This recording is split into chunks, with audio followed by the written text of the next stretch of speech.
Bismillahirrahmanirrahim. Nebi Ekrem Aleyhissalatu vesselam'ın bir qabı varmış. Şoňa suw gyýyp, suwun ýüzünden mübarek sakkalyny käde bejerýänmiş. Suwun ýüzünden sakkaly görünýärdi. Suwun ýüzünden mübarek sakkalyny bejerýänmiş Nebi Ekrem Aleyhissalatu vesselam.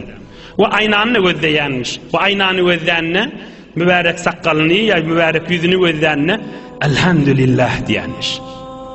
Aynany gözlänne de elhamdülillah diýänmiş. Ama yeni bir dua edýänmiş. Hudaýa, meni owadan yaratdyň, fahassin hulqi, min qılğymdy gowulsyn diýänmiş. Kama hassanta halqi, fahassin hulqi. Elhamdülillah aýtdym. Hudaýa, meni owadan yaratdyň, göz, gulak, gaş, yer gaýsy yer be yer boldy. Min ahlagym da gowy bolsun, qılğym da gowy bolsun diýänmiş. Tesbih sanayan adamlar Allah Allah diýerler.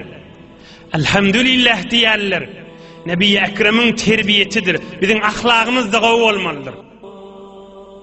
Öýümizde, içerimizde, töwrüğümizde, hemsaýamyzda, cemaatda, mescitde, bazarymyzda, mescitde, hücrelerde, ayatda, toyda oturan yerlerimizde, satçaň maşyny we daşarda musulman gowkylykly bolmalydyr. Gulaýyndan mark bolan agaýt diýdirmelerdir. Hudaýa, meni adam suratyna gowadan gelşik berişiň ýanyp, meniň qılğymda gowy bolsun diýip dua edýänmiş. Emma deslawyna elhamdülillah diýänmiş. Elhamdülillah.